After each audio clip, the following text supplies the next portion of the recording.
puji syukur, berterima kasih. Udah saya hampir 2 bulan ya. Sekarang dapat kesempatan lagi untuk sharing di awal tahun. Tapi masih belum terlambat. Saya mengucapkan selamat tahun baru, selamat menatap semua rencana kehidupan yang baru bersama Tuhan. Ya, kita percaya, kita sangat bersyukur. Boleh apa? Bersyukur. Bersyukur untuk apa? Boleh melewati tahun 2024 dengan penuh sukacita, penuh dengan kemenangan.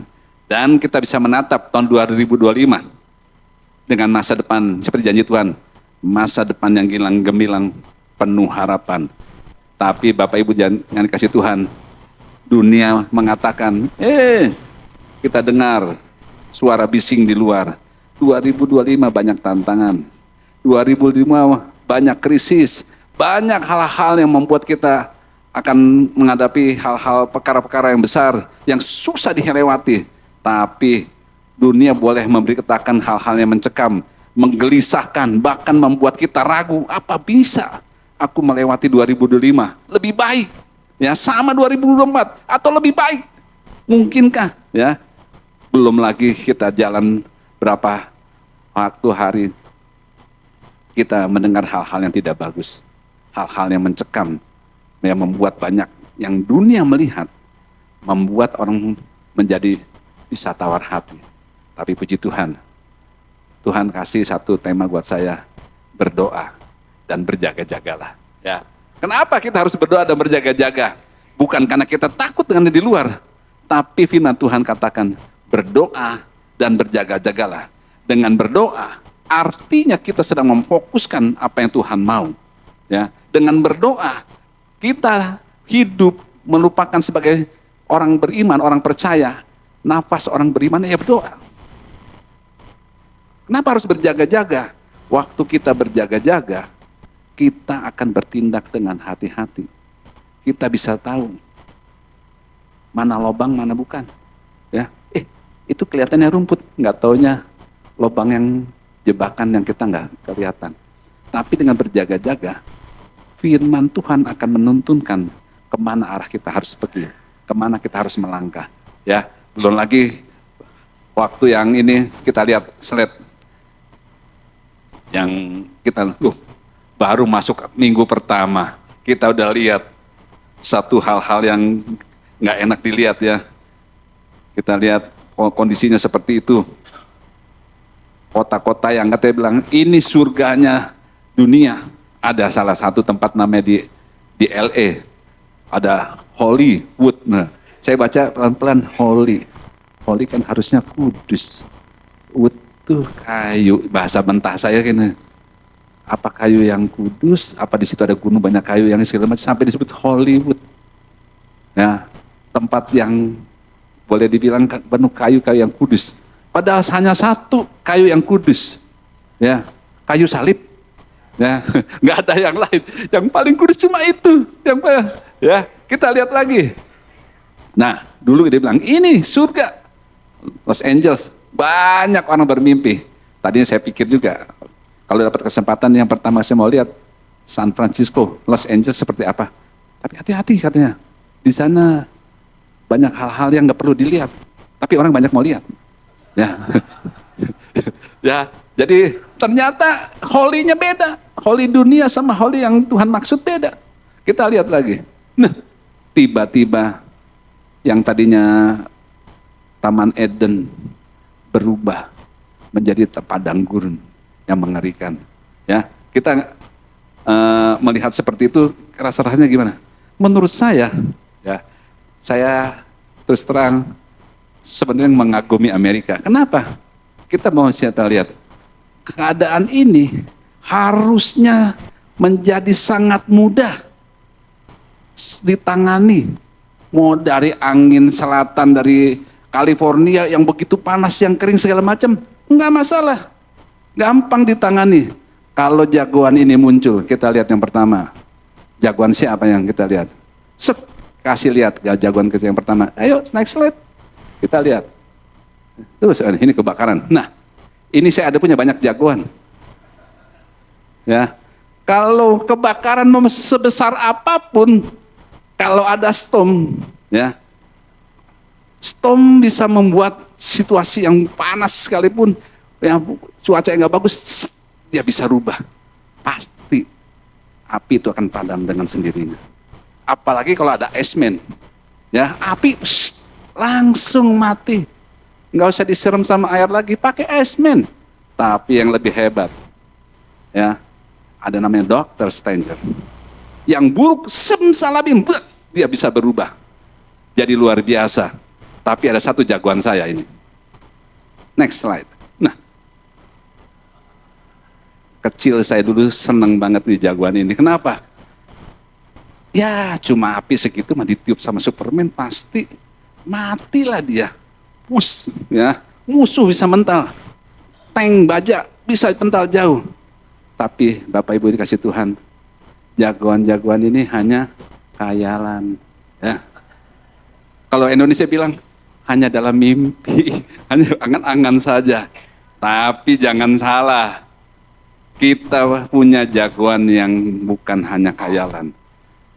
Ya, yang dia tinggal di mana alam, dia cuma bilang tenanglah, diam.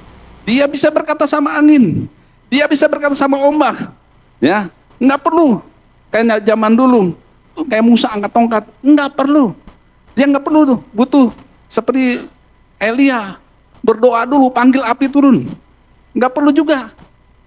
Seperti Yosua minta kode dari sorga, matahari berhenti dulu sebentar ya, supaya musuh kalah. Enggak. Tuhan Yesus bilang, tenanglah, diam. Wah, keren gak kita punya Allah seperti itu? Mana ada Allah yang seperti kita? Katakan, tidak ada, ya. Lagunya udah jelas bulan lalu ya. Nah, kita mau lihat apa yang harus kita lakukan. Yang pertama, kita akan masuk firman Tuhan yang membawa kita mengerti. Efesus 5 ayat 15 dan 17. Firman Tuhan katakan begini. Karena itu, perhatikan dengan seksama bagaimana kamu hidup. Apakah kamu hidup seperti orang yang mengenal Allah atau tidak? Janganlah seperti orang bebal. Ya. Orang bebal itu apa? Mungkin dia nggak mau tahu dengan apa yang Tuhan katakan. Ya. Jangan seperti orang bebal, tetapi seperti orang arif. Dan pergunakanlah waktu yang ada. Karena hari-hari ini adalah jahat. Sebab itu janganlah kamu bodoh, tetapi usahakan supaya kamu mengerti kehendak Allah. Saya kok muncul ini lagi, saya udah berulang, tapi sebelum ada kejadian macam saya bilang, Tuhan maunya gimana ini? Karena satu kali saya diingatkan, begitu ya minggu lalu saya tadi cerita sama Pak Dopi, kemarin Jumat yang lalu saya baru melihat, bukan ngelihat apa, maesong ya atau melayat teman kecil saya, teman SMP saya, tiba-tiba dia kena serangan hari Jumat, kepalanya pusing, Sabtu ke UGD, dibilang kecapean, ya, terus pulang setelah dikasih multivitamin, pulang ke rumah kok rasanya kebas, balik lagi ke UGD, oh di MRI, oh ada penyempitan di pembuluh darah otak kecil, lalu dikasih pengencer darah, ya istirahat sebentar, setelah itu badannya mati separuh dan segera berangkat. Kita nggak tahu, binatang hari-hari ini jahat. Iblis datang untuk mencuri, membunuh, dan membinasakan. Dia curi kesempatan kita untuk melayani Tuhan dengan sungguh-sungguh. Dia curi fokus kita. Dia curi segala hal yang membuat kita maksimal bersama Tuhan. Dan saya diingatkan begini. Satu kali istri saya pernah bilang begini. Saya, ya itu nggak bisa loh, cuma nyiapin anak-anak buat pekerjaan aja. Ya memang beberapa bulan terakhir saya sangat fokus mempersiapkan anak-anak ke depan. Menurut saya yang saya bisa, Tuhan tuntun apa ke situ. Tapi istri saya bilang, ya nggak bisa loh nyiapin anak-anak cuma pekerjaan. Ya juga harus nyiapin anak-anak untuk mereka mengalami Tuhan juga. supaya mereka ngerti apa yang kita pernah alami, bahkan lebih dari itu. Waduh, saya pikir, makanya bilang, perhatikan bagaimana kamu hidup. Kita harus menghitung hari-hari. Bahkan bilang hari-hari ini jahat. Kenapa? Kita sedang berpacu. Dunia sedang menyeret ke arah fokusnya supaya kita ke sana. Dan dibilang, tidak ada cara yang lain untuk mengerti kehendak Allah. Satu-satunya apa? Harus datang pada firman. Kita lihat. Ini ayat yang sangat sering kita lihat. Roma 12 ayat 2. Janganlah kamu jadi serupa dengan dunia ini, tetapi berubahlah oleh pembaruan kebudimu, sehingga Iwan dapat membedakan mana kehendak Allah, apa yang baik, yang berkenan, dan sempurna. Wah, untuk mengerti nggak tahu, kita harus berubah cara berpikirnya. Jangan seperti dunia. Ya, tadi udah dikatakan, dunia tuh di belakang kita.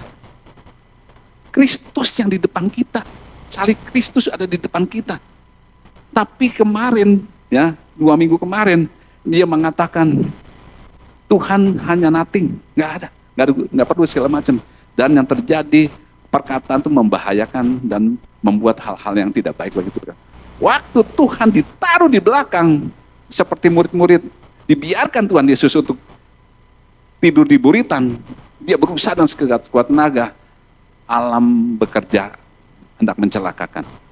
Ya, alam yang penuh sudah jatuh dalam dosa. Lalu Yosua 1 ayat 8 dikatakan, janganlah kamu memperkatakan Taurat ini, jangan engkau lupa memperkatakan kitab Taurat ini, dan renungkanlah itu siang dan malam. Ya, waktu kita datang pada firman, merenungkan Taurat yang memperkatakan dan merenungkan firman Tuhan, maka apa yang terjadi? Kita bisa bertindak hati-hati, ya, sesuai dengan apa yang tertulis. Sehingga waktu kita berhati-hati, kita tidak mengalami hal-hal yang buruk. Dan dikatakan kita akan berhasil dan akan beruntung. Banyak orang berhasil dalam pekerjaan, dalam bisnis, dalam segala hal. Tapi dia nggak beruntung dalam rumah tangganya. Ya, dia nggak beruntung dalam kesehatannya. Dia nggak beruntung dalam hal-hal yang Tuhan percayakan yang lain. Mungkin secara dunia dia akan berhasil. Nah, makanya Yakobus 4 ayat 14-15 kata gini, sedang kamu tidak tahu apa yang akan terjadi besok. Nah, ya, nggak tahu. Kemarin kita dengar di TV, belum dia ngomong seenaknya aja. Nggak tahu berapa hari besok akan terjadi apa-apa. Tapi kalau orang yang ngerti mau memperkatakan firman, merenungkan firman, nggak hati-hati, ya, pasti dia akan bertindak hati-hati. Kalau dia mau nggak hati-hati, dia akan ragu-ragu. Oh, roh yang di dalam akan ngasih tahu, jangan seperti itu. Nggak bagus, nggak boleh. Kita bisa tetap menarik, nggak jadi ya. Nah, apa artinya kalau kamu nggak tahu terjadi besok? Hidupmu sama seperti uap. Artinya apa? Hari ada, sebentar, udah hilang. Ya, yang sebentar saja kelihatan lalu lenyap. Sebenarnya kamu harus berkata, jika Tuhan menghendaki, kami akan hidup dan berbuat ini dan itu. Nah, ya, karena hal-hal yang buruk, segala sesuatu pun bukan dari Tuhan. Karena Tuhan selalu merancangkan masa depan kita yang gilang-gemilang penuh harapan. Nggak ada rancangannya buruk. 1 Tesalonika 5 ayat 9 dan 10 bilang, karena Allah tidak menetapkan kita untuk apa? Untuk tidak ditimpa dengan murka, tetapi beroleh keselamatan oleh Kristus Yesus Kristus Tuhan kita yang sudah mati untuk kita supaya apa? Supaya entah kita berjaga-jaga, entah kita tidur, kita hidup bersama-sama dengan Dia. Artinya kemanapun kita pergi, kita aman dalam tangan Dia. Makanya tadi bilang, Christ is enough for me. Jadi aku entah aku berjaga-jaga, entah aku lagi tertidur segala macam, aku akan terluput dari hal-hal yang buruk.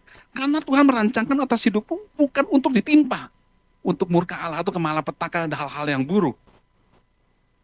Kok itu pelayanan tertimpa, ada masalah segala macam.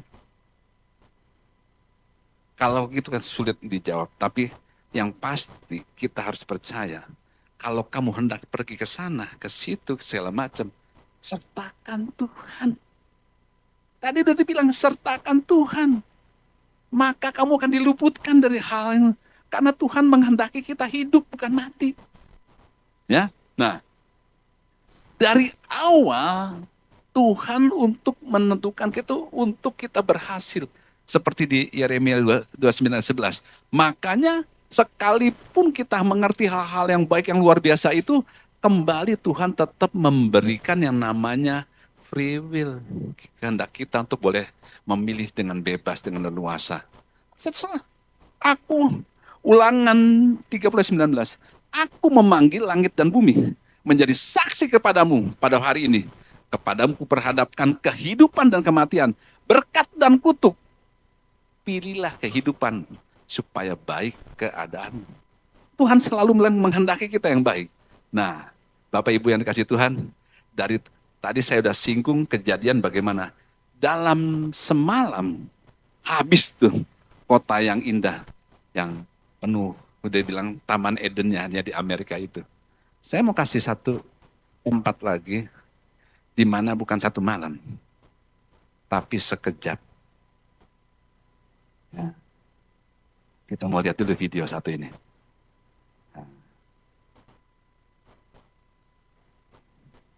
Waduh, kok dimatiin ya. Ini satu kota, sebentar sebelum video, sambil nunggu. Ini satu kota yang namanya Hiroshima. Ya, ini Bu Silvi mungkin dari sana. Oh ya, video dulu boleh, oke. Nanti saya akan cerita. Silakan.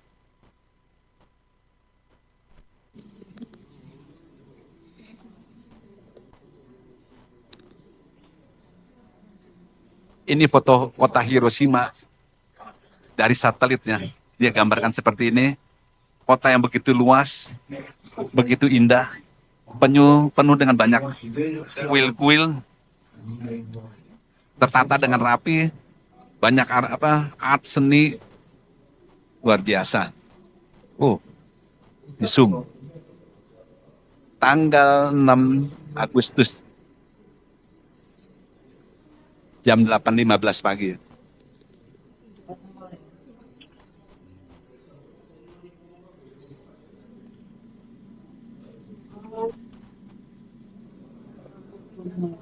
Datang si Little Boy. Little Bomb. Yes. Ya.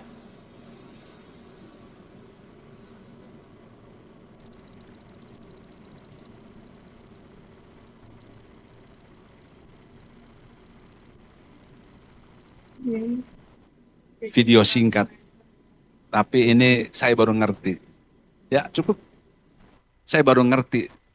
Berapa 2-3 bulan sebelum pergi ke sini, saya bilang mana istri saya. Papa mau ke Jepang. Tapi papa nggak mau yang ke atas. Nggak mau yang ke Hokkaido, Sapporo nggak mau. Papa mau ke Hiroshima. Saya nggak tahu kenapa mau ke sini. Anak-anak bilang, banyak radiasi, banyak ini segala macam. Iya, iya memang. Tapi papa mau ke situ. Sampai akhirnya saya pengen tahu kenapa Hiroshima yang dipilih. Apa yang menyebabkan Hiroshima harus dibom segala macam. Ya, nah dari sinilah saya dapatkan satu kata yang namanya mokusatsu. Nah, ini mokusatsu kalau menurut kanji adalah satu kesatuan ya, yang harusnya tidak terpisah. Mokusatsu itu. Jadi mokusatsu itu bahwa aku tidak memberi komentar, aku akan berdiam diri, ya, atau mengabaikanlah perintah. Kenapa mokusatsu muncul? Sebelum mokusatsu muncul ini, tahun 1945 ada yang namanya Perjanjian Potsdam. Perjanjian Potsdam itu adalah perjanjian yang dibuat oleh Sekutu dan kawan-kawannya karena telah berhasil mengalahkan Jerman bulan Juli tahun 45. Lalu karena mungkin saya sudah percaya ya, udah perang dunia pertama, perang kedua, Jerman tuh begitu ganas luar biasa di Eropa, membantai sana sini, dan dengan perjanjian itu berusaha mengkekang supaya agresi yang begitu hebat bisa dihentikan. dengan sanksi begitu hebat. Dan di dalam Potsdam itu, perjanjian Potsdam itu, salah satunya ada untuk Jepang menyerah tanpa syarat. Ya, udah kamu menyerah aja. Tapi saya percaya, masa begitu sih? Saya coba, kenapa sih alasan sesungguhnya di balik perjanjian Potsdam itu? Ternyata ada berbagai cerita, saya lihat, saya ambil kesimpulan bahwa salah satunya adalah memang Jepang saat itu sedang bergerilya untuk di Asia Pasifik dan begitu hebat, sulit dikalahkan. Ya, mungkin Jerman punya artileri yang hebat dan segala macam, tapi untuk ngadepin Jepang, jenis orang yang model begini, orang yang tidak takut mati dan semangatnya begitu luar biasa dan jarang dimiliki yang ada di dunia ini. Ya, semangatnya, tapi semangatnya itu untuk hal-hal yang kurang bagus. Lalu Moku Satsu, kalau di tanggal 2, Moku dan Satsu. Moku itu adalah diamlah, dan Satsu adalah pembunuh. Jadi waktu si Perdana Menteri Susuku itu bilang, Moku Satsu, ternyata salah dalam menerjemahkan Allah. Setelah dirangkum sekian tahun, kemudian dievaluasi, kenapa kita harus ngebom Jepang.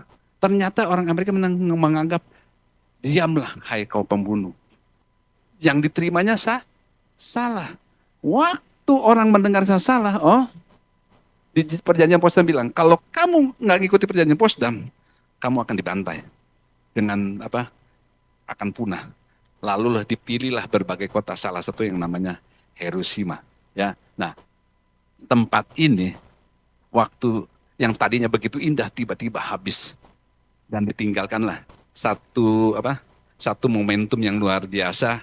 Dan saya ke sana, coba kita lihat ada satu tempat ya sebelumnya lalu sesudahnya habis. Nah, tadu. Nah ini akibat dari bom yang dijatuhkan. Saya coba ambil cuplikan gambar-gambarnya. Jadi itu bom jatuhnya tuh bukan kena tanah, boom, bukan begitu. Dia meledak 600 meter di atas permukaan tanah, 600 meter. Dan panasnya, menurut yang dicatat itu 5.500 derajat. Dan radiusnya paling sedikit 2,4 kilometer. Dia akan dalam sekejap, bukan dalam semalam, dalam sekejap. Dan saking panasnya, entah kalau yang sangat, dia seperti gambar di kanan. Itu gambar apa? Saking panasnya, api panas lewat, badan manusia menempel di batu. Yang tersisa tinggal bayangan hitam saja. Ya, tapi yang mungkin jarak 2-3 kilometer, seperti lilin yang meleleh. Dagingnya meleleh ya. Kalau lilin meleleh yang besar itu meleleh seperti itu. Habis. Dan Bapak Ibu dikasih Tuhan, waktu little boy itu jatuh, itu pukul 8.15. Anak-anak baru keluar mau sekolah.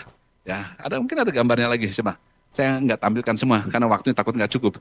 Oh, nggak ada. Oke. Anak-anak dikasih gambar foto sekian, ditemukan baju seragamnya masih ada, sekian anak segala macam. Artinya dalam sekejap 200.000 nyawa orang hilang. Kalau kemarin awal-awal cuma 10 berapa, ini 200.000 dalam sekejap. Lalu dia membayangkan, Bapak Ibu, dampak dari dosa yang dipenuhi dengan kemarahan, kebencian dari pihak sekutu. Kenapa begitu menciptakan bom ini? Karena ingin cepat selesai menyelesaikan masalah. Dan itu dibumbui dengan penyerangan tahun 41 di gimana Hawaii dibom begitu habis.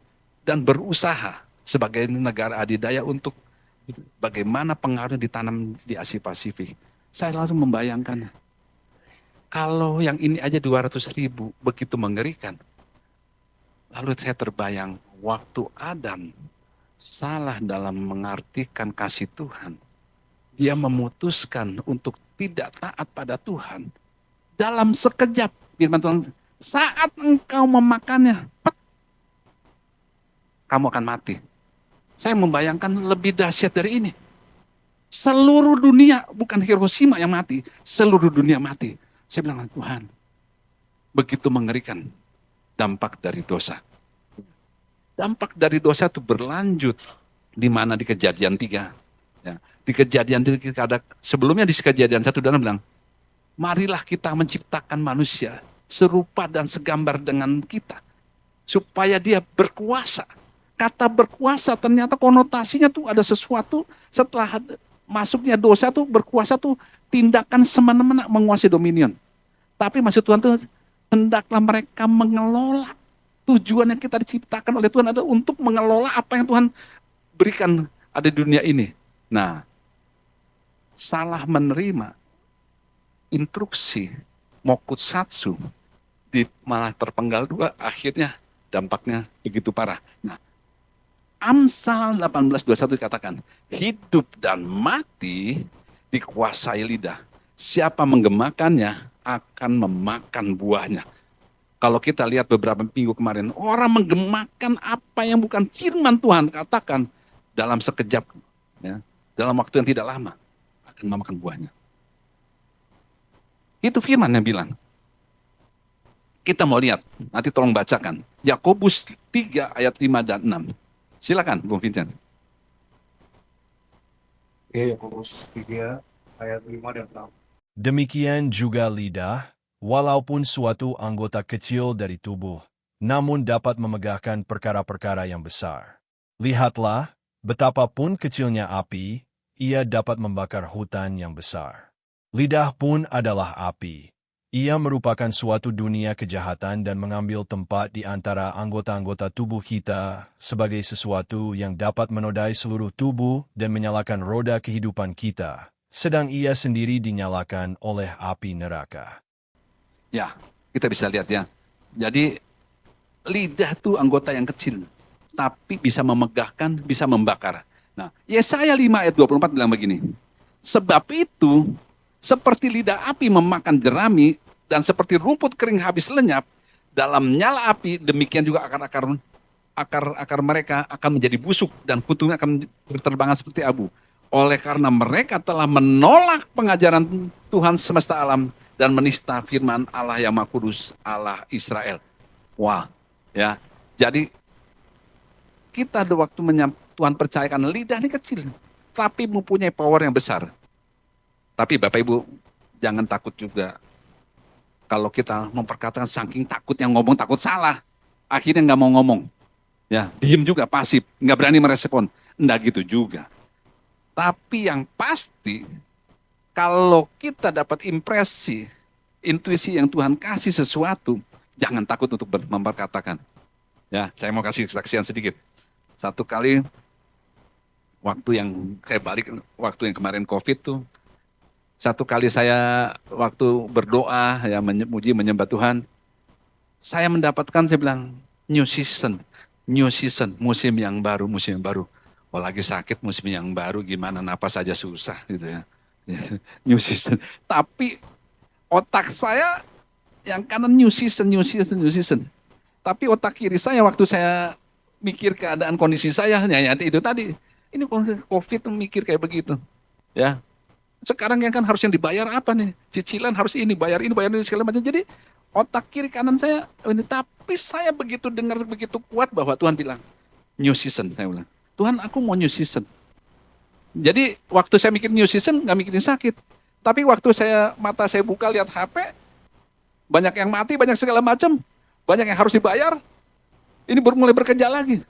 Nah, singkat cerita akhirnya saya diingatkan, lagi sakit Bapak Ibu, lagi sakit gak bisa napas, diingatkan.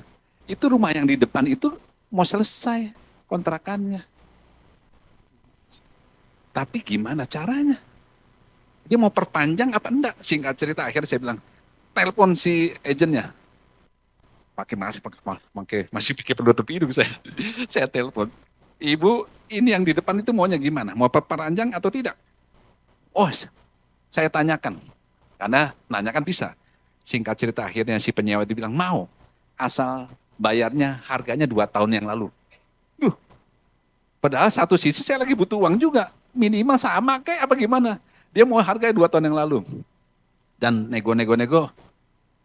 Karena sebelah kiri saya bilang, kamu lagi butuh. Nggak apa-apalah tahun ini. Nanti tahun depan bisa negosiasi lagi. Tapi otak kanan saya bilang, kamu mau musim yang baru. Wah, tapi hati saya bilang karena pengen kebutuhan, saya bilang, ya udah tak telepon, enggak apa-apa, bisa tahun. Bapak yang terjadi? Saya telepon agennya. Bu, gimana Pak Dokter? Setelah saya pertimbangkan, rencana saya ngomong, ya udah 1 tahun. Yang keluar apa Bapak Ibu? Kalau nggak mau ya udah. Saya begitu ngomong itu, kenapa ngomong begini ya? Saya bilang salah ngomong, ini jelas-jelas salah ngomong. Langsung intimidasi, ya singkat cerita itu batal, nggak jadi sewa segala. Wah, saya seperti cacing bukan di atas tanah ya, cacing kena garam. Aduh, kelimpungan saya. Sampai istri bilang, udah jangan pikirkan, Tuhan pasti sediakan. Tapi kan iya sih, aku percaya firman di sana itu loh. Manusia sering begitu. Iya, tapi kata tapi itu harus disingkirkan. Coret nggak pakai tapi. Lalu saya fokus karena berusaha memfokuskan sama new season ini. Lalu saya kalau nggak jadi nggak apa-apa.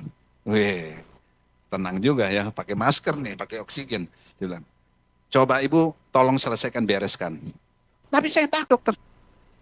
Kamu takut gimana? Kamu sudah terima uang, udah jalan. Kamu harus. Nah, singkat cerita akhirnya seluruh rumah itu di video. Dari video itu saya bisa kirim ke agent. Mau sewa itu. Singkat cerita Bapak Ibu. Ada orang tawar sini segala macam, membuat suasana hati kita naik turun kayak jet coaster. Ada yang nanya mau sewa, naik hati ya. Aduh, nggak jadi. Aduh, turun lagi, naik turun lagi. Coba mungkin makanya Bapak bilang kayak main yoyo. Like tuh, wah ini yoyo lama-lama putus nih. Konektor naik turun. Mana pakai masker susah. Ya. Tapi akhirnya bilang, firman Tuhan katakan lagi, jadilah tenang supaya kamu bisa berdoa. Jadi Tuhan, saya mau fokus pada new season. Begitu ada yang nawar lagi, yang ini udah batal berkali-kali, PHP lah ya. Akhirnya nggak jadi, saya cuma bilang sama agennya, kalau memang mau, harganya segini. Kalau dulu misalnya sewanya misalnya 30, dikasih harga 30, nggak yang penyewa lama harga 30, saya bilang ini gimana caranya ini? 30 nggak mau, minta harga yang sebelumnya lagi. Saya bilang, karena aku mau new season, sekarang Bapak mau berapa? Aku 37,5 aja. Bukan lebih murah Bapak Ibu, lebih mahal. Saya mau segini, karena new season. Tuhan bilang new season ya bener-bener harganya baru udah. Yang segini aja nggak mau, apalagi yang ini ya harus ya, matematika dunia. Tapi Bapak Ibu, sekalipun kamu salah, kalau kamu dapat impresi dari Tuhan, ya nanti Roma 8:28 akan bilang gimana gitu. Nah, di situ saya bisa melihat, akhirnya ada yang bilang penyewa, ini, dan Bapak Ibu, justru pada waktu pandemi, semua properti yang sebelum pandemi nggak tersewa punya saya, justru tersewa. Itu new season buat saya pada waktu itu. Tapi itu karena kalau salah ngomong. Salah ngomong yang dari Tuhan, bukan salah ngomong tadi itu. Mengatakan Tuhan di belakang, enggak. Tuhan di depan. Ya, Tuhan ada di depan kita. Bahkan mengejar kita. Berkatnya mengejar kehidupan kita. Itu salah ngomong yang berkelimpahan. Ya, hati-hati salah ngomong yang membuat kamu terpuruk. Hati-hati. Ya, nah, Yeremia 2 ayat 18-19. Silakan baca, Bung.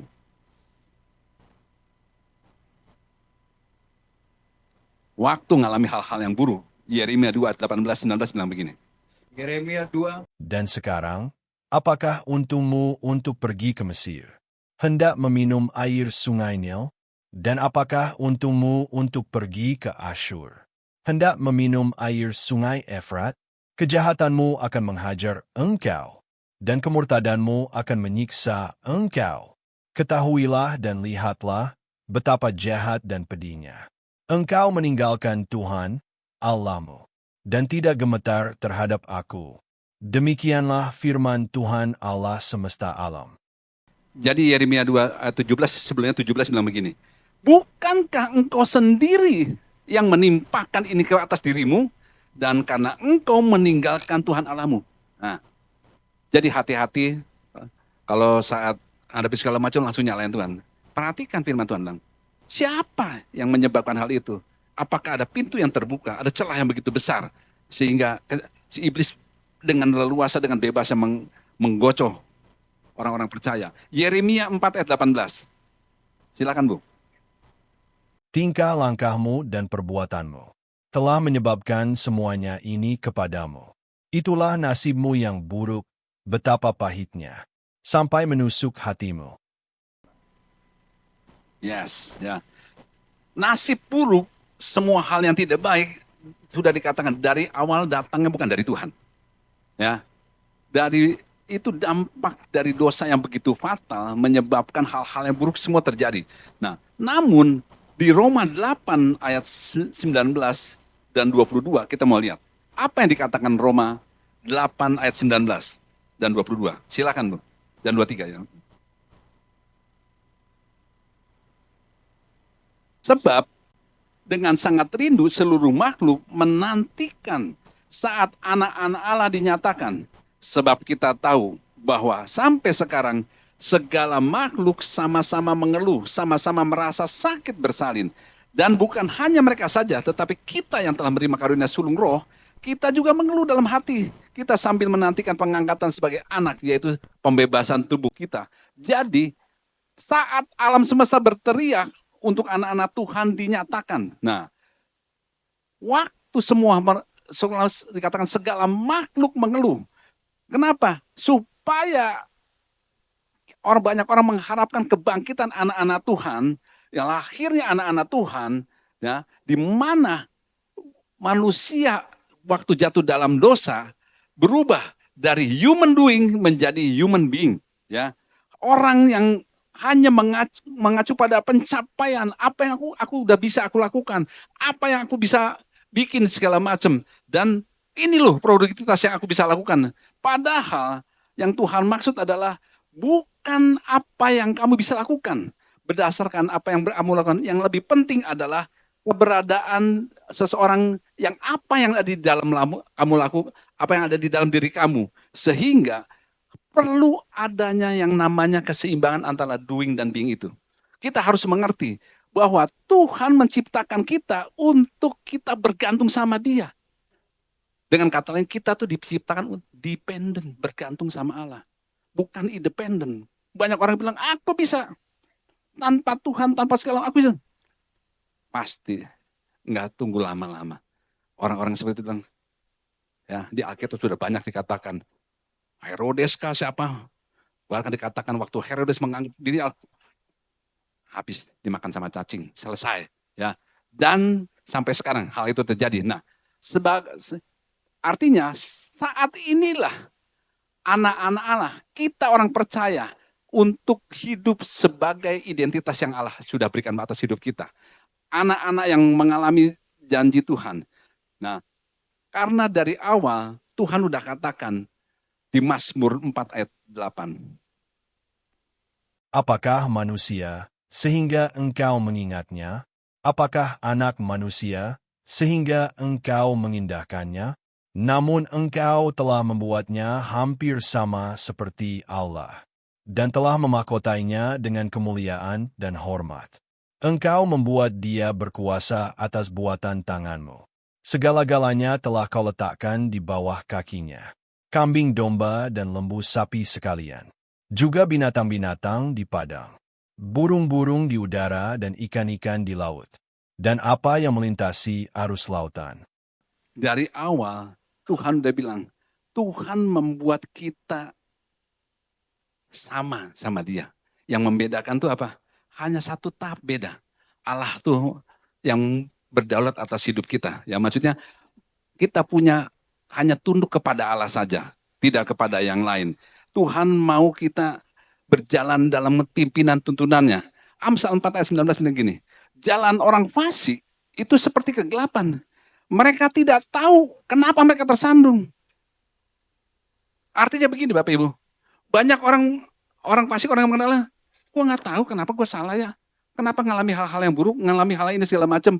Jadi orang fasik merasa dirinya selalu benar. Padahal banyak hal-hal yang dia lakukan yang bertentangan dengan firman Tuhan. Nah, ayat 20 begini, hai anakku, perhatikan perkataanku, arahkan telingamu kepada ucapanku. Makanya ayat 23 dikatakan begini, jagalah hatimu dengan segala kewaspadaan, karena dari situlah terpancar kehidupan. Yohanes 1 ayat 2 bilang gini, ayat 17, dunia ini sedang lenyap dengan keinginannya, tetapi orang yang melakukan kehendak Allah akan tetap hidup selama-lamanya.